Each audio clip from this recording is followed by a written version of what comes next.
world moves fast. Your workday? Even faster. Pitching products, drafting reports, analyzing data. Microsoft 365 Copilot is your AI assistant for work. Built into Word, Excel, PowerPoint, and other Microsoft 365 apps you use. Helping you quickly write, analyze, create, and summarize. So you can cut through clutter and clear a path to your best work. Learn more at Microsoft.com/M365 Copilot. This episode is brought to you by Indeed. Stop waiting around for the perfect candidate. Instead, use Indeed sponsored jobs to find the right people with the right skills fast. It's a simple way to make sure your listing is the first candidates see. According to Indeed data, sponsored jobs have 4 times more applicants than non-sponsored jobs. So go build your dream team today with Indeed. Get a $75 sponsored job credit at Indeed.com/podcast. Terms and conditions apply. AI is incredible. It can teach you how to fry an egg and even write a poem, pirate style. Yarr! But it knows nothing about your work. Slackbot is different. It doesn't just know the facts. It knows your schedule. It can turn a brainstorm into a brief. And it doesn't need to be taught. Because Slackbot isn't just another AI. It's AI that knows your work as well as you do. Visit slack.com/meet Slackbot to learn more. Imagine that this line represents time. Present 1985. Future. Past. Prior to this point in time, somewhere in the past, the timeline skewed into this tangent, creating an alternate 1985. Alternate you, me, and Einstein. Fuck. Reality for everyone else.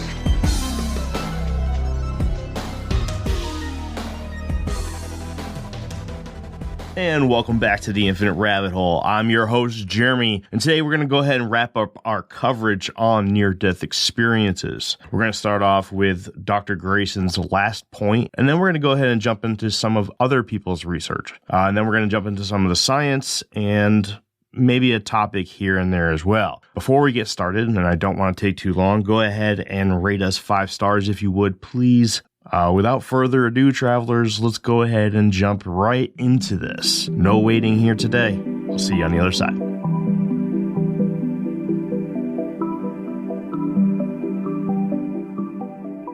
NDEs are life-changing. The last piece of evidence for the belief that there is an afterlife comes from not something that happens during the experience, but rather what happens afterwards.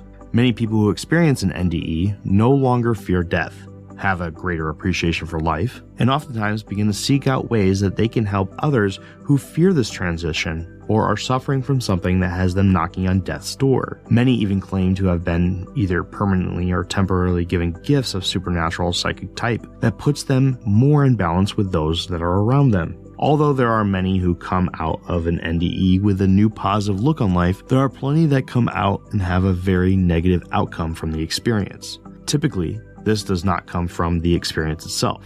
Rather, it comes from the time after the experience. Many people will mention their experience to their healthcare professional who was active in their events or to their general health practitioner. This is usually the point in which the experience becomes negative, as they are made to believe that the visions were induced by drugs or a lack of oxygen. Sometimes the negative events don't happen with a doctor, but rather happen when they discuss their experience with a family member or friend. Many have reported being ridiculed over the admittance of an NDE, with the other person claiming that they are looking for attention, were on drugs, or were just generally lying. This, of course, would present a negative experience to anyone and would push someone into the shadows of life more than they ever were. Now, the experience not only makes them ashamed of being accused of lying, but they also now don't feel safe enough to actually discuss this experience with anyone, even in a productive manner. While doing my research and reading book after book after book about NDEs, one topic kept coming up, and that was the fact that many people who come forward once about their experience will never come forward again if the first time is a negative reaction. I have found statistics that claim 15 to 20% of those that suffer an event that nearly or actually does kill them report having an NDE. But there are many who believe that this number could be much higher, but those who have had the experience will not come forward due to fear of a negative experience from those that they trust with their information. But those that do come forward with their story do end up having a new positive look on aspects of their lives and their attitudes. There also seems to be a phenomenon with those that do nearly die but don't report an NDE or even claim that there was no way that they experienced an NDE, in which the person who nearly died or was pronounced dead at some point changes their life habits, attitude, and their personality in some way. Could this mean that they did have an experience and will mention it at some point? Or maybe that they had an experience and they do not remember it? Or maybe there is something more to the aspect of death and effects that it has on a human's life. One day we may find out, but we'll cover that in another episode.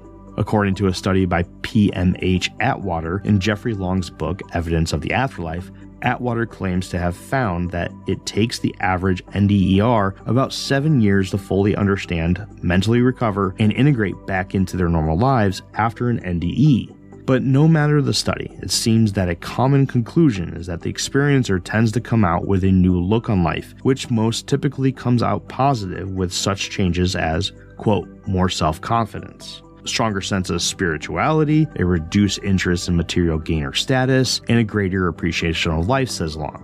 Other studies have also found that these positive outcomes also come with such changes as a belief in the sacredness in life, a sense of a godly presence, an understanding of meaning and life's purpose, an awareness of the needs of others, increased value of love and peace, a decreased fear of death, an increased belief in the afterlife, and a goal to live a more fulfilling life.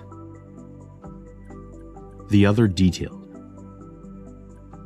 One of the most commonly reported descriptions from a near-death experience come from the process of death itself, that being the famous white light that appears to you, and just prior to that is the third-person view or out-of-body experience that you have of your dying body. Numerous reports claim to have one or the other experience, and in most cases in which the white light is discussed, the third-person view is also present. Among some of the other common details that are described are that the experiencer still sees themselves as a physical being, with a few others reporting that they were more of a light or essence. Experiencers often come across a guide of some sorts, which is commonly described as a loved one, who has previously passed on, or someone who gives off the feeling of being the one who can best be described as God. But no matter who this guide ends up being, there seems to regularly be a period of reestablishment into the afterlife that this guide helps you through as you remember who you really are. This brings to attention one of the most famous cases of NDEs ever, that being the case of neurosurgeon Eben Alexander in 2008, when he was medically induced into a coma while fighting a bacterial infection in his brain known as meningitis. While in the coma, his situation grew worse as pus began surrounding his brain and was given a very slim chance of survival. But on day 6 of the coma, he surprised everyone and opened his eyes. At first, he had symptoms of confusion and amnesia, as well as having difficulty controlling various parts of his body. But a few days later, everything began to return to normal.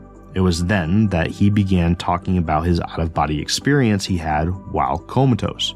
He described an incredible peaceful feeling, a light that brought him out of his body, watching people pray over his body, and the most shocking detail of a young female that acted as a guide for him while away from his body. He was completely unaware of who she was and did his best to explain her features, but nobody knew who he could possibly be talking about. Well, a few months after the coma, Dr. Alexander, who was adopted at birth, found his biological parents, and that is where he found out that he had a biological sister who passed away 10 years prior.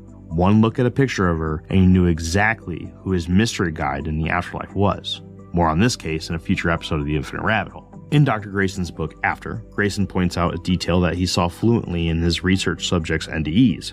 The workings of the mind while experiencing one of these events seem to work at a much higher and perfect efficiency while thinking, speaking non-verbally, and the processing of information.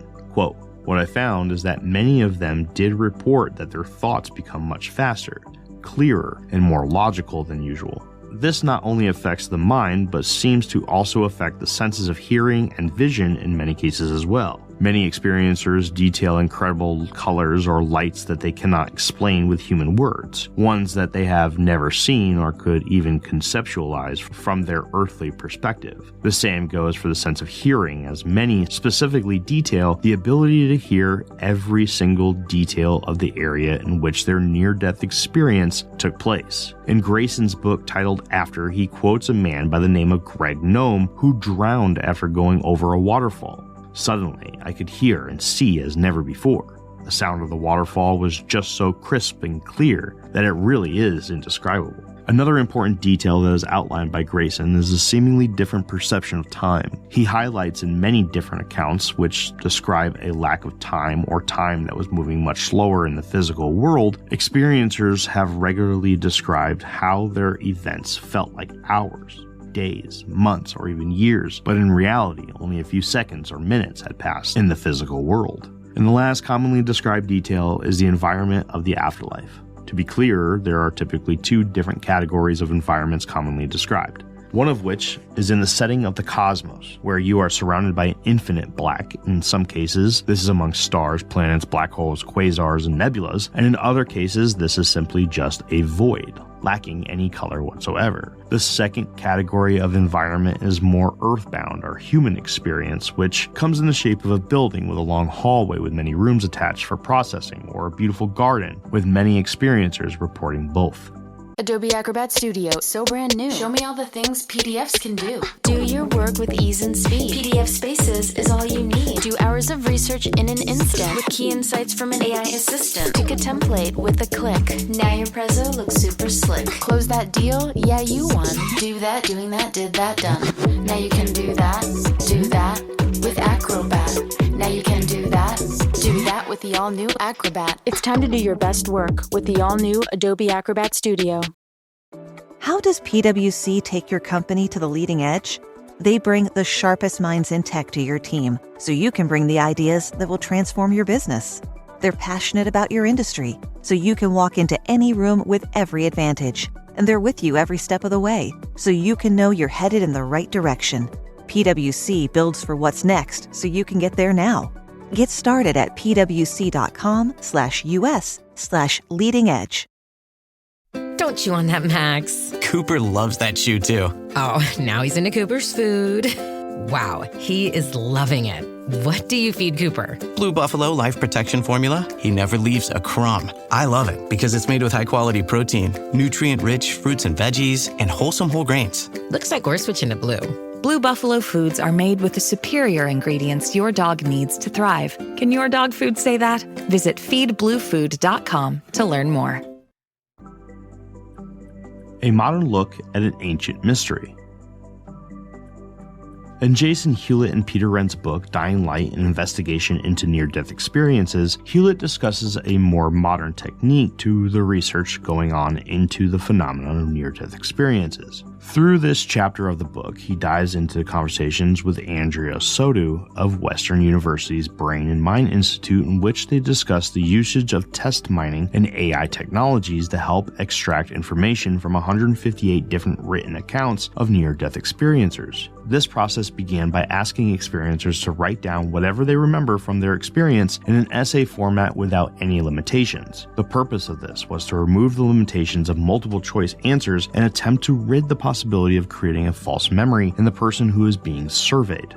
The very first thing they did with the information compiled by 158 different accounts was to look for repeated words and what their frequency was while using AI technologies. They found that there were some 30 different descriptive words that were used on regularity, like light, tunnel, body, and death. The word light was discovered to appear in 106 accounts of the 158, or 67%. Tunnel showed up 55 times. Soto then goes on to describe what exactly they did with the information, paraphrased by Hewlett as, quote, "If words like light and tunnel are present in all the documented cases, there is substantially no distance between them," says Soto. If words like light and tunnel are present in all the documented cases, there is substantially no distance between them.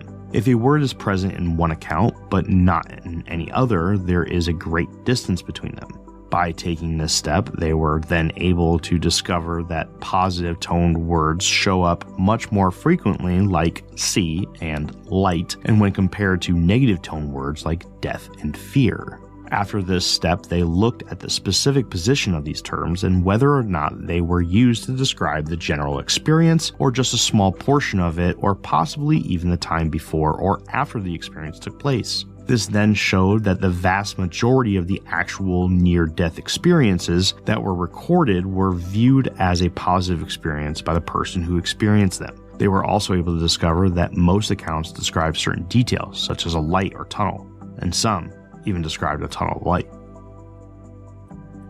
Science.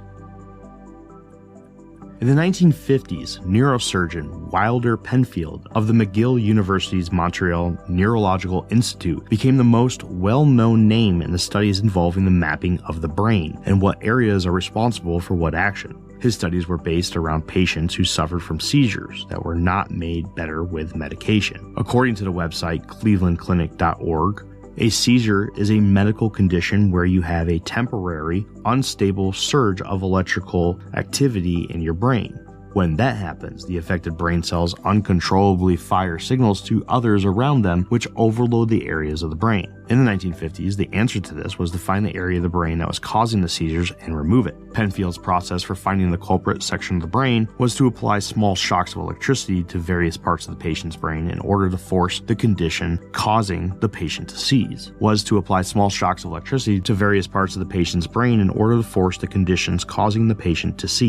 Side note. This does not hurt, by the way, because the brain does not have any pain receptors. So through these trials, he found that by applying a small dose of electricity to different areas of the brain, he could make people smell things, swallow as if they were eating food, say random phrases, claim that they felt like they were spinning or standing up even when they were laying on their backs. He went to run tests on various areas of the brain on 1,132 different patients, with only 2 claiming to experience anything resembling a symptom of an out-of-body experience.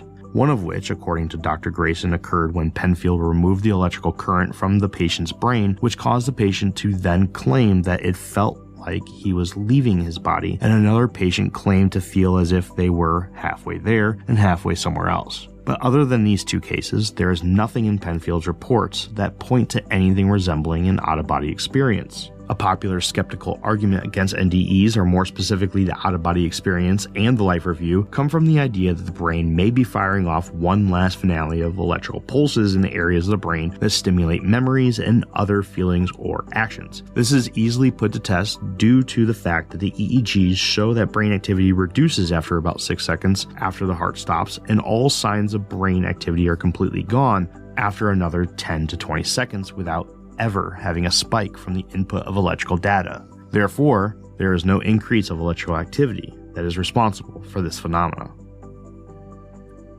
One last thing. I would like to touch on one last thing before I end this presentation. In Dr. Bruce Grayson's book, After, he touches on a concept that was considered for apparently many centuries that he loosely refers to as the filter model. The filter model hypothesizes that the brain is a filter, and without it, our consciousness, or mind, is unfiltered. The filter exists to reduce the amount of input data that our senses can perceive so that we do not become overstimulated.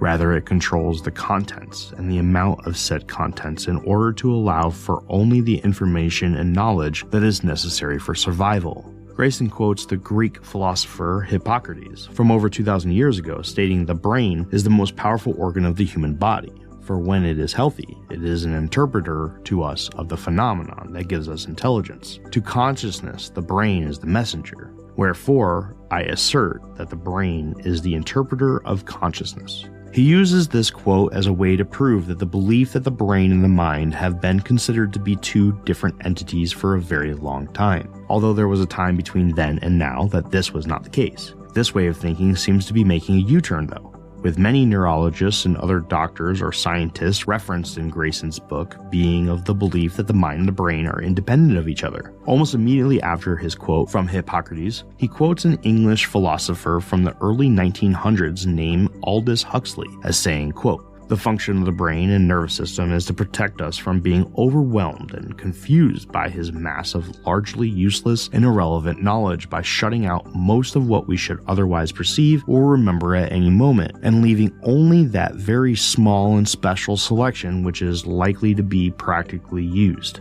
As far as we are animals, our business is at all costs to survive. To make biological survival possible, many at large has to be funneled through the reducing valve of the brain and nervous system. Which comes out on the other end is a measly trickle of the kind of consciousness which will help us stay alive on the surface of this particular planet. Yet again, this quote highlights the belief that the brain acts as a filter for our survival, and when you think of the many things that can go medically wrong with the brain, all of which will alter our ability to perceive or use the information that is given to us, this filter model that Grayson refers to starts to make sense. Now, this part is only my own theories based on how I interpret the information outlined by Grayson and the others that I researched after learning of this hypothesis. I am not a neurologist, nor do I claim to have any specialty in any medical field that qualifies me to make these assumptions. So please do not take it as fact or as if it were coming from anyone else's mind other than my own. But in order to make this whole thing make sense and to show why I brought this up in the first place, in order to make it all connect for me, I see it as possibly a flow of stages of existence. First, we are born.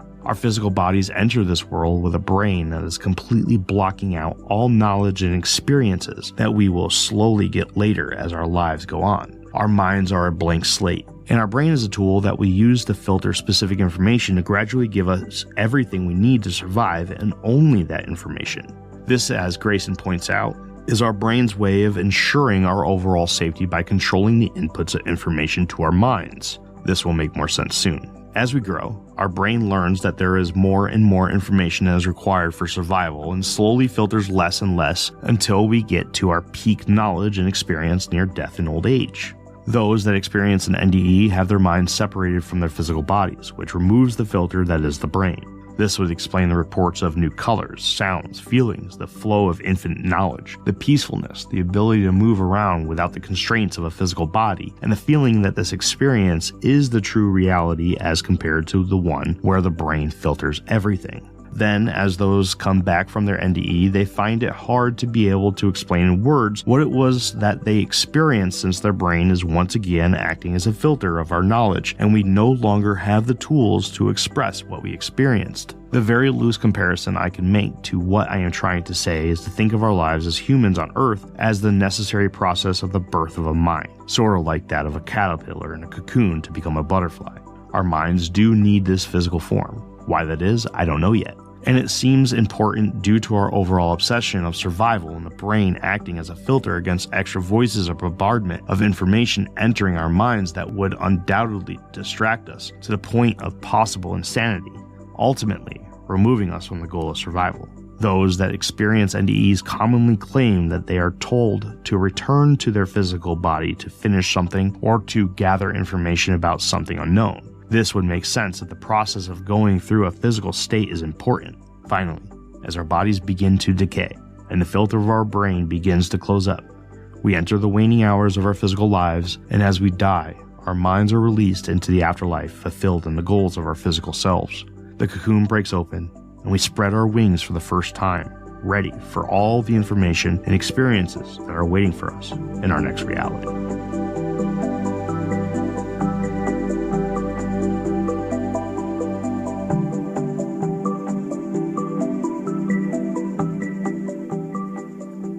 Well, that's it, travelers. That is my coverage of the near-death experience. Again, like I said in the introduction, if you have had an experience with an NDE, please let us know. We'd love to have you on the show. I would love to talk about your experience. I find this stuff absolutely incredible and mind-blowing. Like I said, this has changed my life, or at least the view on my life. And I'm really excited to dive into it even more. I would be pretty surprised if you guys didn't get another episode of NDEs somewhere down the line. I just feel like there's more to this topic. I do have a couple more books I would like to order and read. So yeah, of course, I think it's natural to say that there may be a third episode coming at some point. But until then, travelers, Let us know how you think of the podcast. Hit us up with a 5-star rating, a review. Anything you can possibly do to help us out would be phenomenal. Until next time, travelers, I'll see you in the next fork, the path of the infinite rabbit hole. Goodbye. I would like to thank you once again for tuning into the Infinite Rabbit Hole podcast. Please make sure to give us a follow and one of those beautiful 5-star ratings on your podcast player of choice. If you would like to join the conversation and stay up to date on all things Infinite Rabbit Hole, head on over to Facebook and search for the Infinite Rabbit Hole Facebook group. You'll know it's us when you see the logo. If you would like to help contribute to the cause, there are a few ways to do so. First, head on over to anchor.fm/Infinite Rabbit Hole and click on the subscribe button, where for $5 a month you'll get access to all our old episodes that will never see the free spotlight ever again. It's horrible stuff, but if you're into that kind of thing, then go check it out. Second, head on over to InfiniteRabbitHole.com and click on the IRH merch shop tab and grab yourself a sweet t-shirt, sticker, or whatever else you see that you wouldn't mind owning. Until next time, travelers, I'm Jeremy, and I'll see you at the next fork in the path of the Infinite Rabbit Hole. Bye.